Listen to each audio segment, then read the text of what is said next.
Hi, welcome to the first installment of a series of videos I hope to keep up with every week called Favorite Song I Taught This Week. So today's installment comes courtesy of Tracy Chapman and her first wonderful hit called Fast Car.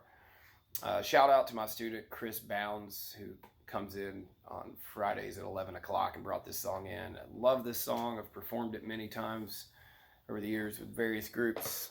And so away we go. So here's how the main riff of Fast Car goes. First I'll play it, then I'll explain it.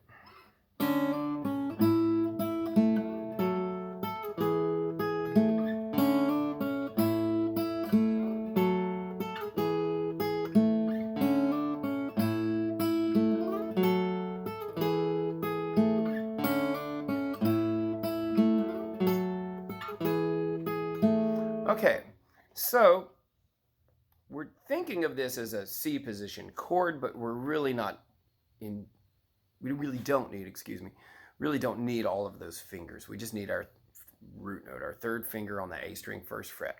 Now this is using hybrid picking technique, which is using a pick and fingers. You can play this just finger style.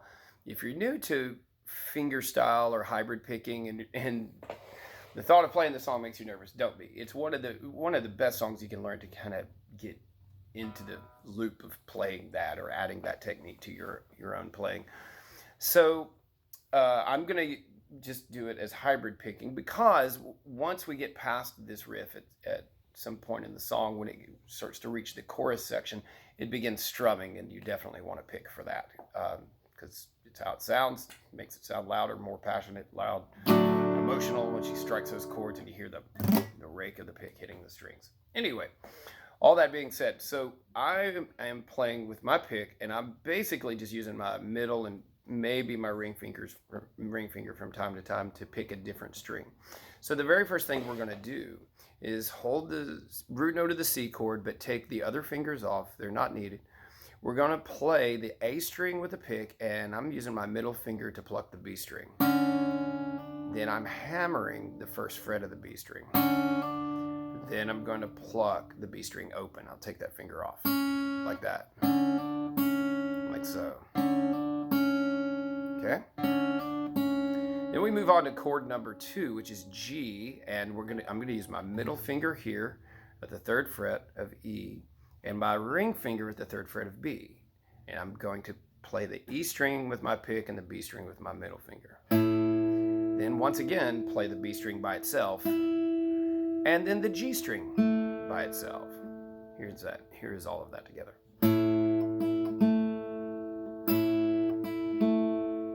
So now putting those two chords together.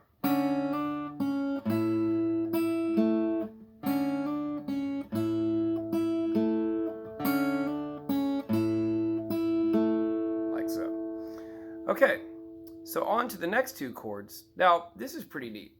The advantage to using your third finger here and fingering the G this way is that your third finger can stay on this string and use that as a connection to the next chord.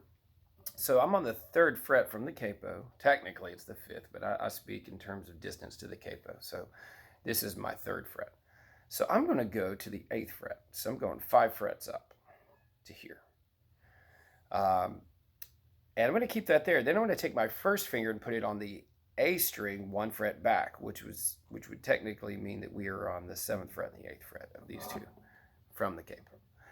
We're going to pluck those two strings,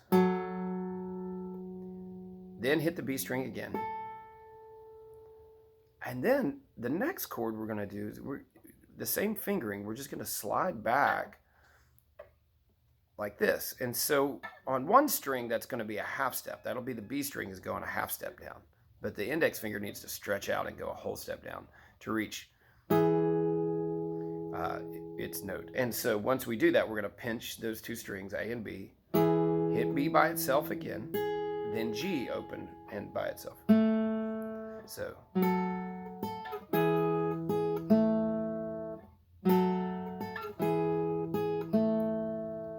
So that's the two measures of the riff separated and explained. So now I'll play them slowly together.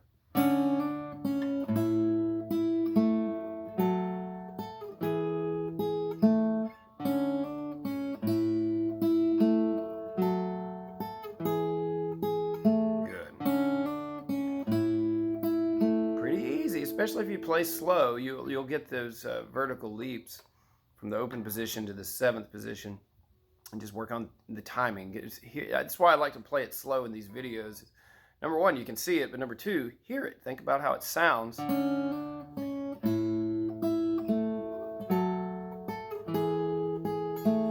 And learn it that way. Learn it slow. One of the things I find students do, and I know I did this when I was a kid learning to play guitar, is you have the earworm of the song at the tempo of the song, but your mind and your technique aren't able to keep up at that tempo. So it's really good to hear the song slower.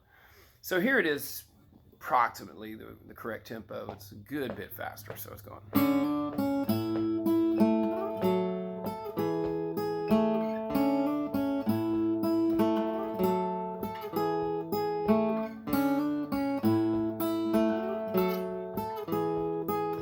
Great.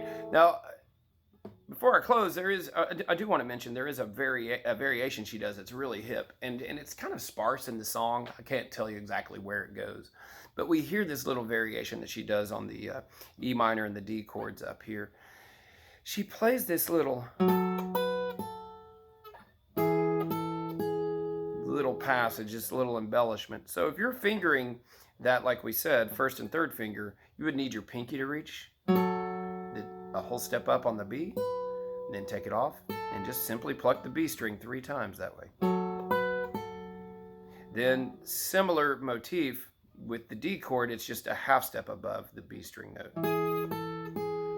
Great. The other parts of the song are super simple. They're just cowboy chords the way they're recorded on the record. By cowboy chords, I mean open position chords. And the pre-chorus, the classic line when she sings, "I remember when we were driving," starts with a C, then G, E minor, then D, and into the chorus, which goes C, E minor, D, C, E minor, D, then C, D, back to the riff. And that's Tracy Chapman's Fast Car. Thanks for watching.